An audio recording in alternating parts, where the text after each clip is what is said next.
जय श्री कृष्णा। मैं मनीषा सिंह राठौर और आज हम बात करेंगे पंचायती राज व्यवस्था से संबंधित कुछ इम्पोर्टेंट प्रश्नों पर। तो सबसे पहला है कि पंचायती राज व्यवस्था किस वंश की देन है। तो आप ध्यान रखिए, पंचायती में च आ रहा और च से आपको याद रह जाएगा चोल वंश। तो बिल्कुल जो बच्चा जीरो से पढ़ रहा है उसके लिए भी उपयोगी है। उसके बाद है पंचायती राज किस सूची का विषय। तो पंचायती राज राज्य सूची का विषय। तो ध्यान रखिए, पंचायती राज में राज आ रहा है और राज से आप आसानी से ध्यान में रखेंगे कि पंचायती राज राज्य सूची का विषय है। असंगत कथन का चयन कीजिए। तो आपको इस क्वेश्चन में गलत कथन का चयन करना है। सबसे पहला है पंचायती राज की सूत्रधार भगवती चरण है। ये बात बिल्कुल सही है। अब हम इसको ध्यान में कैसे रखेंगे, तो ऐसे ध्यान रखिए कि हमने सूत्र कहाँ से पढ़े, भागवत से पढ़े। तो सूत्र आपने भागवत से पढ़े तो सूत्रधार भगवती चरण हो गए। दूसरा है राजस्थान में पंचायती राज के जनक। तो हमारे जो जनक होंगे, पिता जो होंगे वो बलशाली होंगे। तो जनक कौन है पंचायती राज के? बलवंत राय मेहता। आगे आता है आधुनिक पंचायती राज व्यवस्था का जनक। तो आधुनिक समय में पंचायती राज क्या कर रहा है? राज कर रहा है। पंचायती राज राज कर रहा है। तो आधुनिक पंचायती राज व्यवस्था के जनक राजीव गांधी हैं। तो ये सभी कथन सत्य हैं। अगली हम बात करें पंचायती राज की प्रमुख समितियां। तो आपको इनको क्रम से ध्यान रखना है क्योंकि आजकल परीक्षा में प्रश्न क्रम से भी पूछा जाता है। तो हम ध्यान रखेंगे कि पंचायती राज की प्रमुख समितियां जो हैं उसकी ट्रिक है, बाघ की सींग थे गीले। बाघ की सींग कैसे थे? गीले थे। तो सबसे पहला है बी से हो गया बलवंत राय मेहता। तो बलवंत राय मेहता समिति जो है 1957 में आई और इसने त्रिस्तरीय पंचायती राज व्यवस्था की अनुशंसा की। तो अब ध्यान में कैसे रखेंगे, तो बलशाली व्यक्ति जो है वो दूसरों को सताता है, परेशान करता है। तो सताता है तो उससे आपको 57 याद रह जाएगा और बलवंत में तय आ रहा है तो तय से आपको त्रिस्तरीय पंचायती राज व्यवस्था याद रह जाएगी।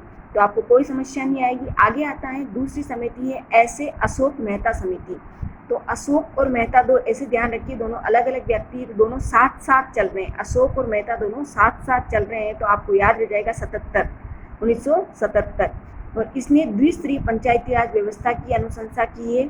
तो अशोक और मेहता दो अलग अलग व्यक्ति, स्तर कितने हो गए? 2।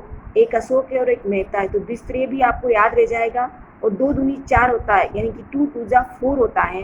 तो 4 वर्ष का इसका कार्यकाल रहेगा। इसने 4 वर्ष के कार्यकाल की अनुशंसा की है। तो ये तीनों ही कथन आपको ध्यान में रह जाएंगे। अगला आता है GVK राव समिति। तो GVK राव समिति जो है वो कब की है? 1985 की, 1985 की। अब ध्यान कैसे रखेंगे, तो आपको ध्यान रखना है कि GTV पिचक गई है ना, GTV पिचक गई तो 1985 आपको ध्यान रह जाएगा। फिर आता है कि इसने 4 स्तर की पंचायती राज व्यवस्था की अनुशंसा की है। तो आपको ध्यान रखना है GVK राव। G मतलब 1, V मतलब 2, K मतलब 3 और राव मतलब 4 शब्द है। तो चारों से आपको 4 स्तरीय पंचायती राज याद रह जाएगा। उसके बाद आता है सिंह से हो जाएगा LM सिंघवी समिति।